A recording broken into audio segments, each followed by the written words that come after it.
بالله من الشيطان الرجيم. بسم الله الرحمن الرحيم.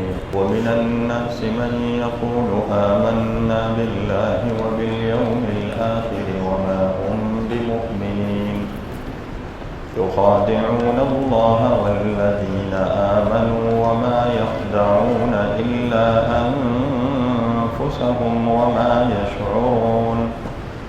في قلوبهم مرض فزادهم الله مرضا ولهم عذاب أليم بما كانوا يكذبون.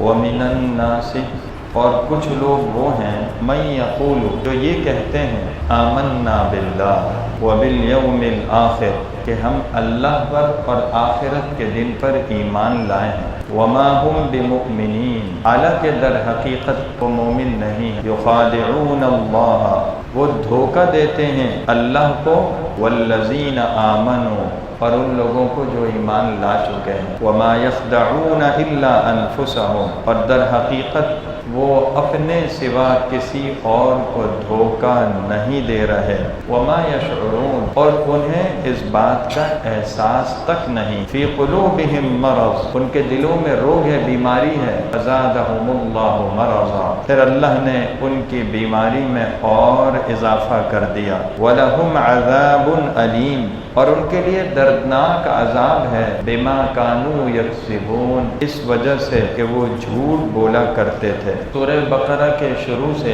3 قسم کی جماعتوں کا ذکر چل رہا ہے۔ دنیا انسانیت انہی 3 طبقوں میں تقسیم ہے۔ پہلا طبقہ مؤمنین کا ہے، یہ وہ لوگ ہیں جو دل سے بھی اللہ پر ایمان رکھتے ہیں اور زبان سے بھی اللہ اور اس کے نبی کا اور اس کے دین کا کلمہ پڑھتے ہیں۔ ان کے لیے یہ کتاب ہدایت ہے اور وہ قرآن سے ہدایت لے کر اس کا صحیح فائدہ اٹھاتے ہیں۔ دوسری جماعت ان کافروں کی ہے جو دل سے اور زبان سے اللہ تعالیٰ کے احکامات کا کھلا انکار کرتے ہیں، اور ان میں بعضے تو ایسے ضدی اور ہٹ دھرم ہیں کہ اللہ نے ان کے بارے میں صاف اعلان کر دیا کہ یہ ہدایت سے محروم ہوں، ان کو کتنا ہی سمجھایا جائے، دعوت دی جائے یا ایمان نہیں لائیں۔ اب یہ تیسری قسم ہے جس کا یہاں ذکر شروع ہو رہا ہے۔ یہ وہ لوگ ہیں جو بظاہر تو اسلام کا کلمہ پڑھتے ہیں، ایمان ہونے کا دعویٰ بھی کرتے ہیں، لیکن ان کے دل میں ایمان نہیں ہے، ان کا دل کفر سے، کفر کی بیماریوں سے، نفاق سے بھرا ہوا ہے۔ ان کو منافق کہتے ہیں۔ منافق کی سب سے بڑی شناخت کیا ہے کہ اس کی پہچان میں، اس کی اس دینی شخصیت میں، اس کے مذہبی چہرے کے اندر دھوکہ ہے، جال سازی ہے، ملمہ سازی، بناوٹ ہے۔ آپ کو دیکھنے میں ہو سکتا ہے وہ کلمہ گو نظر آئے بلکہ دیندار نظر آئے، یہ بھی ممکن ہے۔ ہو سکتا ہے وہ داڑھی رکھتا ہو سکتا ہے وہ نماز پڑھتا ہو سکتا ہے اس کا چہرہ وضاحت دین والوں، لیکن دل کے اندر اس کے ایمان نہیں ہے، اس لیے وہ منافق۔ نبی کریم صلی اللہ علیہ وسلم کے زمانے میں ایک بڑی جماعت ایسی بھی تھی، اور قرآن میں کھول کھول کر ان کے احکام بیان کیا۔ یہ وہ لوگ تھے جو حضور صلی اللہ علیہ وسلم پر دل سے ایمان نہیں لائے۔ حضور صلی اللہ علیہ وسلم پر ایمان لانے والی جو جماعت تھی، جن کو صحابہ کہتے ہیں، یہ وہ پاکیزہ جماعت ہے جن کا دل بلکہ ان کے جسم کی رگ رگ، ریشہ ریشہ ایمان اور ہدایت سے لبریز تھا۔ اس جماعت کے کسی فرد کے بارے میں ہم یہ تصور نہیں کر سکتے کہ ان میں نفاق کا کوئی شائبہ بھی ہوگا۔ ہاں، دور نبوی میں ایسے لوگ ضرور تھے، اللہ تعالیٰ نے ایسے لوگوں کی پہچان کرانی تھی، بتانا تھا۔ وہ حضور صلی اللہ علیہ وسلم کے ساتھ رہتے تھے ایک طرح، یہ صحابی نہیں ہے، یاد رکھیں۔ بعض لوگوں کو مغالطہ ہو جاتا ہے، غلط فہمی ہو جاتی ہے۔ بظاہر یہ کلمہ پڑھ رہے ہیں، اور شریعت کا حکم یہ ہے کہ ہم کسی آدمی کے ظاہر کو دیکھ کر فیصلہ کرنے کے پابند ہیں۔ ہمیں اس کا پابند نہیں کیا گیا، ہمارے لیے درست نہیں ہے کہ کسی کی تحقیق کریں اندر، کسی کے دل میں کیا ہے، کوئی اندر سے کیسا ہے، میرے اور آپ کا کام نہیں ہے۔ اللہ نے نبی کو کہہ دیا لست علیہم بمسیطر، آپ کوتوال داروغہ نہیں ہیں ان پر. نبی جب مسلط نہیں ہو سکتے تو عام آدمی کے بارے میں کیا تصور کر سکتے ہیں؟ ہمارا کام یہ ہے کہ جس کا جو ظاہری گیٹ اپ ہے، اس کا ظاہری چہرہ، اس کی زبان، اس کا کلمہ اور اس کی جو پہچان ہے، اس کو دیکھ کر ہم فیصلہ کریں، اس سے زیادہ کہ ہم پابند. لیکن اللہ تعالیٰ نے قرآن میں یہ آیات لا کر بتا دی ہے کہ معاشرے میں ایسے لوگ ہوتے ہیں. اور آپ سب جانتے ہیں کہ قرآن زندہ کتاب ہے، کتاب ہدایت ہے. زندہ کا مطلب یہ قیامت تک کے لیے، تو اس کا مطلب ہے ایسے لوگ بھی قیامت تک ہیں. یہ لوگ معاشرے کا آپ سمجھے سب سے بڑا ناسور ہے. یوں سمجھے کینسر جسم کی چھپی ہوئی بیماری ہوتی ہے، جسم کو اندر سے کھا جاتی ہے اور ایک وقت کے بعد جا کر پتہ چلتا ہے کہ جسم اندر سے کھوکھلا ہو چکا ہے جب کوئی چیز ہاتھ نہیں آتی اور انسان زندگی سے ہاتھ دھو بیٹھے. تو معاشرے کے لیے سب سے خطرناک جو لوگ ہیں یہ ہیں، اس لیے قرآن نے ان کا تفصیل سے یہاں ذکر کیا، تقریباً 10 آیتوں میں، بلکہ 10 سے زیادہ آیتوں میں ان کی پہچان کرائی ہے. آدمی کی پہچان کس سے ہوتی ہے؟ اس کی صفات سے، اس کے کردار سے، اس کی عادات و اطوار سے. قرآن بتا رہے ہیں منافق کون ہے. اور یہ اتنا خطرناک گروہ ہے کہ قرآن نے پوری ایک آیت ان کے بارے میں اتار دی. سورۃ المنافق ایک آیت ہے جو منافقین کے لیے، ان کے نام پر آیت سورت اتر گئی، پوری سورت. اس کا پس منظر بھی منافقین کا واقعہ ہے اور اس سورت کا نام بھی اللہ تعالیٰ نے کھول کر ان کی حرکتیں بیان کی ہے. اس کا مطلب یہ ہے کہ جب یہ صورتیں، یہ آیتیں قیامت تک پڑھی جا رہی ہے تو قیامت تک کے انسانوں کو یہ پیغام ہے کہ تم اس طرز زندگی سے، ان صفات اور ان عادات سے بچو. امام ابو بکر جساس ہیں، غالباً میں بھول گیا، یا کوئی اور عربی لغت کے بڑے عالم ہیں. امام ابو بکر جساس تو بہت بڑے مفسر فقیہ بھی ہیں. انہوں نے لکھا ہے کہ یہ جو منافق ہے نا، عربی زبان میں ایک لفظ آتا ہے نافق الیربور، یہ ایک جنگلی چوہا ہوتا ہے. یہ جنگلی چوہا کیا کرتا ہے؟ شکاری کو دھوکہ دینے کے لیے اندر کئی بل بناتا ہے، ایک بل کے کئی سوراخ کرتا ہے. ایک سوراخ سے ظاہر ہوتا ہے، اندر چلا جاتا ہے، شکاری وہاں کھودتا ہے، اتنے میں یہ دوسرے سوراخ سے نکل جاتا ہے. تو اس نے 3-4 طرح کے سوراخ بنائے ہوئے ایک بل میں. بالکل یہی حال منافق کا ہے. اس کے بھی کئی رخ ہوتے ہیں، کئی چہرے ہوتے ہیں. ظاہری چہرہ کچھ ہے، اندر سے چہرہ کچھ ہے. اور ظاہر یہ سب سے خطرناک چیز ہے. اسلام کی تاریخ بھی یہ بتاتی ہے. جو لوگ تاریخ کا ذوق رکھتے ہیں یا اس کو پڑھتے ہیں انہیں معلوم ہوگا کہ اس دین کو بھی ہمیشہ 1400 سالہ تاریخ میں، 1450 سالہ زندگی میں جتنا نقصان منافقوں سے پہنچا ہے، کافروں سے نہیں پہنچا. جب بھی کوئی بڑا واقعہ ہوا، کوئی سقوط ہوا اور کوئی بڑے حادثے ہوئے، اس کے پیچھے منافقین کا کردار تھا. یہ وہ لوگ تھے جو بظاہر مسلمانوں میں رہتے تھے، گھل مل کر رہتے تھے، اندر سے کافروں کے ساتھ ملے ہوئے. اسی وجہ سے قرآن کریم میں صاف اعلان ہے، ان المنافقین فی الدرک الاسفل من النار. دوزخ کا جو سب سے نچلا طبقہ ہے، اس میں منافق ہوگا، کافر سے بھی نیچے. کیوں؟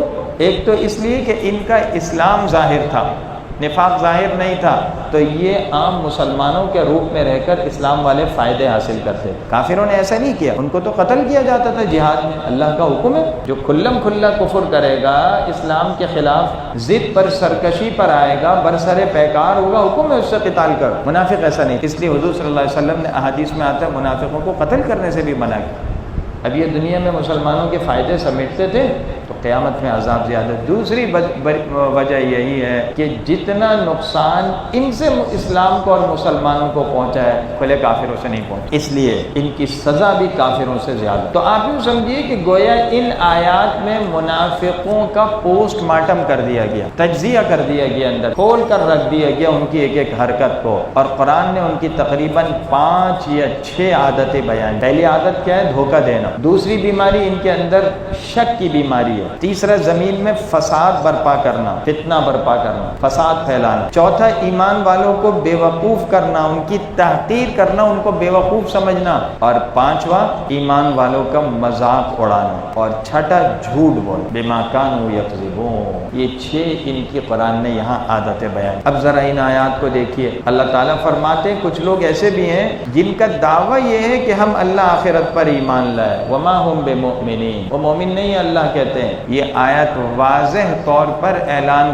کر رہی ہے کہ نرے دعووں سے کچھ نہیں ہوتا، خوش فہمیوں سے کچھ نہیں ہوتا. آج بھی آپ کو ہر دور میں اور آج بھی معاشرے میں دعویٰ کرنے والے بہت ملیں گے کہ ہم ایسے پارسا ہیں، ہم ایسے ہیں، ویسے ہیں. نہیں، دعویٰ وہ معتبر ہوتا ہے، وہ قبول کیا جاتا ہے جو حقیقت کے مطابق ہو. ایمان کی حقیقت کیا ہے؟ دل کے اندر گہرائی کے ساتھ، دل کی گہرائی کے ساتھ اللہ اور اس کے احکامات کی اور حضور کریم صلی اللہ علیہ وسلم کی تعلیمات اور ان کے رسالت کی تصدیق کرنا، تصدیق قلبی، دل کی گہرائی سے۔ اس منافق کے دل میں تو تصدیق ہے ہی نہیں، تو یہ دعویٰ ہوا، اور ظاہر ہے یہ نرا دعویٰ جھوٹا ہے، اس لیے اس کا اعتبار نہیں۔ اس سے یہ بات بھی پتہ چل رہی ہے کہ دین میں سچ کی کتنی اہمیت ہے۔ آپ سمجھیے کہ سچ پر پورے دین کا مدار ہے۔ منافق کیوں ہے؟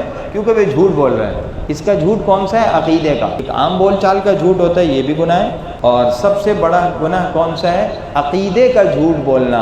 عقیدے کا جھوٹ کیا ہے؟ کہ کلمہ پڑھ رہا ہے، بظاہر ایمان کا دعویٰ کر رہا ہے، نماز بھی پڑھ رہا ہے، روزے بھی رکھ رہا ہوگا، داڑھی بھی رکھی ہوگی، دل میں ایمان ہی نہیں، کھلا کفر ہے۔ اب یہ کیسے ہو سکتا ہے کوئی یہ کہے؟ تو بات یہ ہے کہ دل اللہ کے قبضے میں ہے۔ حدیث پاک میں آتا ہے، اللہ حضور صلی اللہ علیہ وسلم فرماتے ہیں کہ مخلوق کے دل اللہ کی 2 انگلیوں کے درمیان ہے، اللہ جس طرف چاہے پلٹ دیں۔ اس لیے حضور صلی اللہ علیہ وسلم بھی دعا فرماتے، یا مقلب القلوب ثبت قلبی علی دینک، اے دلوں کو پلٹنے والے میرے دل کو اپنے دین پر جمائیے۔ آپ دیکھیں اس سے بڑی بدبختی کیا ہو سکتی ہے کہ یہ منافق حضور صلی اللہ علیہ وسلم کے پیچھے نماز بھی پڑھ رہا ہے، عبداللہ بن ابی مسجد نبوی میں حضور کے پاس آتا جاتا بھی ہوگا، لیکن اس کے باوجود ہدایت سے مات۔ قرآن خود وجوہات آگے بیان کر رہا ہے۔ تو اس کا مطلب یہ ہوا وما ہم بمؤمنین کا، کہ صرف ایمان کا دعویٰ کرنا کافی نہیں ہے، کلمہ پڑھنا کافی نہیں ہے۔ اللہ کی بارگاہ میں اگر اپنے آپ کو مومن کہلوانا ہے تو اس کے لیے پھر اپنے دل کو ایمان پر مضبوط کرنا ہو۔ اور یاد رکھیے دل ایمان پر مضبوط ہوتا ہے ایمان والوں کے ساتھ بیٹھنے سے۔ آج کا دور بڑا نازک ہے، منٹوں میں آدمی پھسل رہا ہے، وہ خطرناک چیزیں، وہ فتنے آ گئے، مختلف قسم کے مادی، اخلاقی، روحانی فتنے، نظریاتی، جس کی وجہ سے ایمان سے پھسلنے میں دیر نہیں لگتی۔ ایسے واقعات ہیں کہ رونگٹے آدمی کے کھڑے ہو جائیں کہ سب کچھ ہے، بظاہر نمازیں پڑھ رہا ہے، بظاہر اس کا اچھا حلیہ ہے، لیکن وہ صاف کہہ رہا ہے کہ العیاذ باللہ دین کے فلاں عقیدے پر میرا یقین، میرا اطمینان ختم ہو چکا۔ اب بتائیے دین کی 100 باتوں میں سے ایک بات پر بھی یقین اگر نہیں ہے، انکار ہے، عدم اطمینان ہے، تو پھر دین کیسا رہے گا؟ دین تو 100% یقین کا نام۔ اس لیے اپنے ایمان کی فکر ہر حال میں ضرور۔ پھر اس کے بعد فرماتے ہیں یخادعون اللہ والذین آمنوا، یہ اللہ اور مومنوں کو دھوکہ دیتے ہیں۔ یہ منافق کلمہ پڑھ کر جو مفادات ہیں دین کے نام پر جو ملتے ہیں اس کو وہ سمیٹنا چاہتا ہے، اپنا نام مسلمانوں میں لکھوانا چاہتا ہے۔ حضور صلی اللہ علیہ وسلم کے زمانے میں مسلمانوں کو ایک شہری ہونے کی حیثیت سے حکومتی سطح پر مراعات ملتی تھی۔ جو لوگ جہاد پر جاتے تھے انہیں مال غنیمت میں حصہ ملتا تھا۔ دوسرے جو معاشرے کے تنگ دست نادار مفلس لوگ ہوتے تھے، بیت المال سے، سرکاری فنڈ سے باقاعدہ ان کے ساتھ ہر قسم کا حکومتی سطح پر، سرکاری سطح پر تعاون ہوتا تھا، ان کی ضروریات کا خیال رکھا جاتا تھا، ان کی جان محفوظ، ان کا مال محفوظ، عزت آبرو محفوظ۔ یہ منافق کلمہ پڑھ کر اپنے آپ کو مسلمانوں میں شامل کر کے یہ مفادات حاصل کر رہے ہیں، اندر سے یہ مسلمان نہیں، گویا یہ دھوکہ دے رہا ہے۔ اللہ تعالیٰ فرماتے ہیں یہ اصل اپنے آپ کو دھوکہ دے رہے ہیں۔ ایک آدمی یہ سمجھے کہ میں فلاں کام کر کے، فلاں پلاننگ کر کے، فلاں تدبیر کر کے کامیاب ہو چکا ہوں، ہر نقصان سے، ہر مصیبت سے بچ چکا ہوں، اور وہ مطمئن ہو کر بیٹھ جائے اور اس کے گرد دشمن کا شکنجا اور گھیرا تنگ ہوتا چلا جائے، اس کا مطلب ہے یہ بیچارہ خود دھوکے میں۔ تو اللہ بتا رہے ہیں انہیں اندازہ نہیں ہے اللہ کی پکڑ کا، اللہ کی سزا کا گھیرا ان کے گرد تنگ ہو رہا ہے۔ یہ جو دھوکہ بظاہر دے رہے ہیں، اس دھوکے کا انجام تو خود ان کے حق میں برا ہے، انہیں اس انجام کا پتہ ہی نہیں ہے۔ اس کا مطلب یہ ہوا کہ وہ جو دھوکہ اللہ کو یا ایمان والوں کو دینا چاہ رہے تھے، یہ دھوکہ تو انہوں نے اپنے آپ کو دے دیا، خود ایک غلط فہمی میں مبتلا ہو گئے بہت بڑی۔ آج کے کافر کا بھی یہی حال ہے۔ آج جو لوگ اسلام اور مسلمانوں کے خلاف سازشیں کر رہے ہیں، اپنی ٹیکنالوجی کے زعم میں، اپنی ترقی کے زعم میں، مادی طاقت کے زعم میں، وہ یہ سمجھ رہے ہیں کہ ہم نے مسلمانوں کو پیس دیا، ہم دنیا کے حکمران بن گئے۔ وما يخدعون الا انفسهم، دھوکے میں یہ خود ہیں۔ ایسا کبھی نہیں ہو سکتا کہ ان کی ان سازشوں سے اور ان کی ان حرکتوں سے اسلام دب جائے، یہ مسلمان ختم ہو جائے۔ مسلمان تو اور ابھر رہے ہیں، اندر ہی اندر اسلام کی طاقت اور بڑھ رہی ہے۔ اس کے بعد اچھا یہاں ایک بات بڑی قابل غور ہے، وما یشعرون، انہیں اس کا احساس نہیں ہے۔ یہ بڑی خطرناک بات ہوتی ہے کہ ایک بیمار کو اپنی بیماری کا احساس نہ ہو۔ یہ منافق جو کر رہے ہیں انہیں پتہ نہیں ہے۔ بہت معذرت کے ساتھ آئے تھے تو منافقوں کے بارے میں، لیکن آج کا جو مادہ پرست انسان ہے، جو بظاہر نام کا مسلمان بھی، اس کا بھی یہی حال ہو رہا ہے۔ وہ رات دن ایک مشینی زندگی گزار رہے ہیں اور مادیت کے جال میں جگڑا ہوا ہے، اور بظاہر دنیاوی ترقی اور عیش و عشرت اور سہولیات کے ذام میں کامیابی کے منزلیں طے کر رہا ہے۔ وما یشعرون، اس بیچارے کو اس کا احساس ہی نہیں ہے کہ یہ کتنے خسارے میں۔ سارا سب سے بڑا سرمایہ تو دین ہے۔ جب دین تمہارے پاس نہیں ہے، روحانیت کی دولت نہیں ہے، اللہ کا تعلق نہیں ہے، تم مفلس ہو، تم تہی دامن ہو، تمہیں یہ پتہ نہیں ہے تم کتنے نقصان سے دوچار ہو رہے ہو۔ اس کے بعد تیسری آیت میں ان کی اصل تشخیص اللہ نے فرمایا اصل بات یہ کہ ان کے دلوں میں بیماری ہے۔ قرآن کی یہ آیت اور اس جیسی بہت سے آیات انسانیت کو ایک بہت بڑی حقیقت سے آگاہ کر رہے ہیں۔ وہ حقیقت کیا ہے؟ آج دنیا میں بہت طرح طرح کی بیماریاں آ رہی ہیں اور آئے دن نئی خوفناک بیماریوں کا انکشاف ہو رہا ہے، لیکن یہ جتنی بیماریاں ہیں وہ انسان کے جسمانی نظام کے گرد گھوم رہے ہیں۔ ایڈز کی بیماری ہے اور بلڈ پریشر، شوگر، کولیسٹرول، فلانے دماغی بیماریاں ہیں، ذہنی بیماریاں ہیں، جسمانی بیماریاں ہیں۔ قرآن کہتا ہے اس سب کے علاوہ ایک بیماری اور ہے، فی قلوبہم مرض، یہ وہ بیماری ہے جو براہ راست دل میں ہوتی ہے۔ یہ دل کی کون سی بیماری ہے؟ یہ روحانی بیماری ہے۔ صحابہ کرام سے حضرت عبداللہ بن مسعود رضی اللہ عنہ سے خاص طور پر یہ بات منقول ہے۔ وہ کون سی ہے؟ شک کی بیماری۔ دل میں اطمینان نہیں ہے ایمان پر، پتہ نہیں یہ دین الیاذ باللہ سچا ہے نہیں ہے، معاذ اللہ ہمیں تو یہ دین سمجھ نہیں آتا، معاذ اللہ ہماری تو عقل میں یہ بات نہیں آتی، معاذ اللہ ہمیں تو یہ باتیں بہکی بھی لگتی ہیں،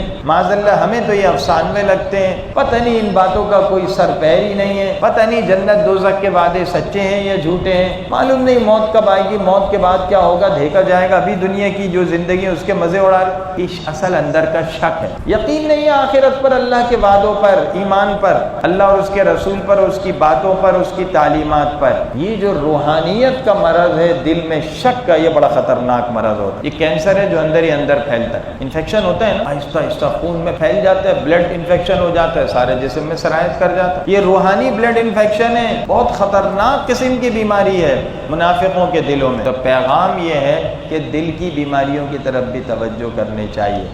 تصوف میں، تزکیہ میں، احسان میں، سلوک میں، اللہ کے تعلق کے راستے میں اسی بات کی کوشش کی جاتی ہے، اور ساری دنیا کی جو صلاح اور فلاح ہے، کامیابی ہے، اس کی جڑ یہی چیز، اور سب خرابی کی جڑ بھی ہے، معاشرے کی، دنیا کی جتنی خرابی ہے اس کی جڑ بھی یہ بیماری ہے، دل کی بیماری۔ مفکر اسلام حضرت مولانا سید ابو الحسن علی ندوی رحمۃ اللہ نے ایک جگہ فرمایا، مجھے یاد آیا کہ لوگ کہتے ہیں مچھلی سر کی طرف سے گلنا اور سڑنا شروع ہوتی ہے، فرمایا میں کہتا ہوں انسان دل کے طرف سے سڑنا شروع ہوتا ہے۔ انسان جو گلنا اور سڑنا شروع ہوتا ہے دل سے ہے۔ آج معاشرے میں جو انسان پھر رہا ہے یہ انسانیت سے گر چکا ہے اور یہ اخلاقی حدود پامال کر چکا ہے اور یہ درندہ بن گیا۔ کس وجہ سے؟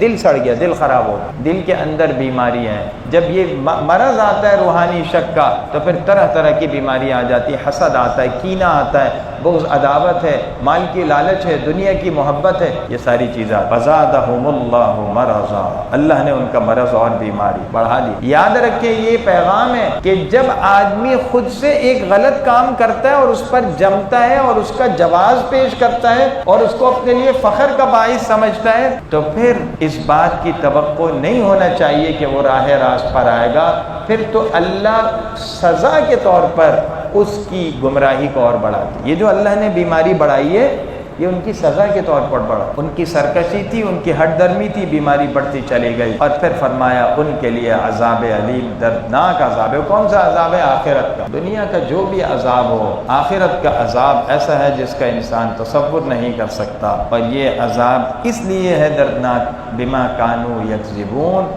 وہ جھوٹ بولا کر۔ منافق کی ساری زندگی جھوٹ سے بھری پڑی ہے، اسی لیے حدیث پاک میں حضور کریم صلی اللہ علیہ وسلم نے جھوٹ سے بچنے سے منع کیا، اور اسی لیے حدیث پاک میں جب پوچھا گیا کہ مومن بزدل ہو سکتا ہے، فرمایا ہاں بخیل ہو سکتا ہے، مومن جھوٹ بول سکتا ہے، فرمایا نہیں، جھوٹ نہیں بول سکتا۔ ایمان کی بنیاد سچ ہے، اگر عقیدے میں جھوٹ ہے منافق ہو گیا۔ تو اسی طرح عملی زندگی میں، قولی زندگی میں، کردار میں، عادات اطوار میں ہمیں جھوٹ سے بچنا چاہیے۔ اللہ ہم سب کو عمل کی توفیق عطا۔